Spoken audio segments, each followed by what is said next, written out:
Site preparation for your no-till organic market garden. First of all, you don't need a tiller. So the first thing is you don't need an expensive piece of equipment.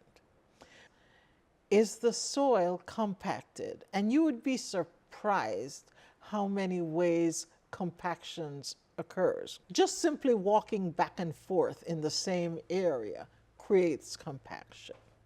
So get a hanger, undo the hanger, push it in the ground. If it goes into the ground easily, your soil is not compacted. If it is hard to go into this ground, then you could have compaction layers.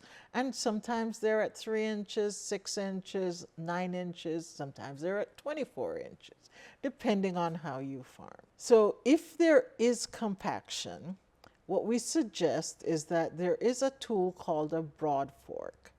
And what a broadfork does is it allows you to aerate the soil and break up that compaction without turning the soil over. To start, you're going to identify if there is compaction. If there is no compaction, you're just going to mow or weed eat whatever is on top, get it down to the surface of the ground where it can start to break down into the soil. The next thing that you are going to do is to inoculate the soil.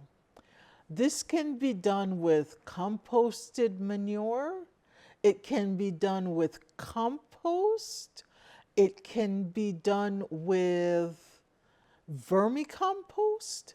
The idea is to increase the microbial activity on the soil. In our grant, we started with vermicompost, and we put down 1 cubic yard of vermicompost over a 1/4 acre to inoculate the soil and to build the fertility.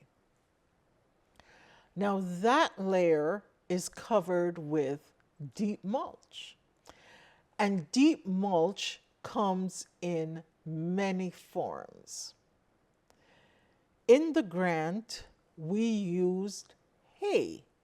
So each farmer was given 6 bales of hay, round bales, to cover the 1/4 acre plot in deep mulch. That's one way to do it. However, there are several other ways to do deep mulch. Another one is leaves, especially if you have time.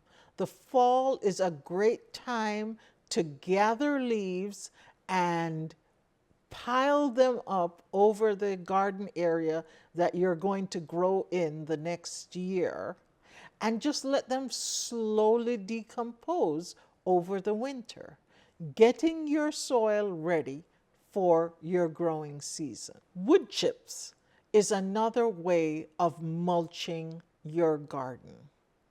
Wood chips, if you have a chipper and access to trees, shrubs that you can chip and put into your garden, that's fantastic. If you don't have a chipper, sometimes municipalities have wood chips available for residents in the community. Landscapers generally look for places where they can dump wood chips so they don't have to take it back to the municipal dump. Those are all sources of deep mulch and free fertility. Wood chips, depending on where you are, wood chips serve as a wonderful mulch. In the South, we get a lot of rain, and they tend to break down fairly quickly. They may not break down in hot, dry climates or in cold climates as quickly. So you may have to replenish them faster. Wood chips also serve as a great amendment to your pathways in these permanent raised beds. Straw also can be used for mulch. Now, when I say deep mulch, what I am talking about is 8 to 12 inches minimum. Because what your goal is to keep light out so that seeds don't germinate. That is the benefit of the deep mulch. The other benefit is as it decays, it becomes food for the microorganisms. So we're really feeding the microbes with the mulch while ensuring that the weed seeds in the dormant seed bed does not germinate. Those are the 3 steps for getting your garden going. Figuring out if it's compacted. If it is compacted, then you're going to broadfork it. You're going to cut all of the grass down and leave it there. You're not taking it away. You want that to break down in your garden. You're going to inoculate it with composted manure or compost or vermicompost. And then you're going to cover it with deep mulch. And if at all possible, leave it for an extended period of time. Now, there is one other type of mulch that is something that you can grow if you have time, and that is green manure or a cover crop.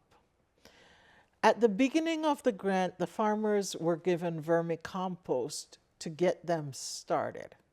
However, subsequent seasons, they were given cover crop seeds. It was a diverse mix of seeds, whether it was for the cold season or the warm season.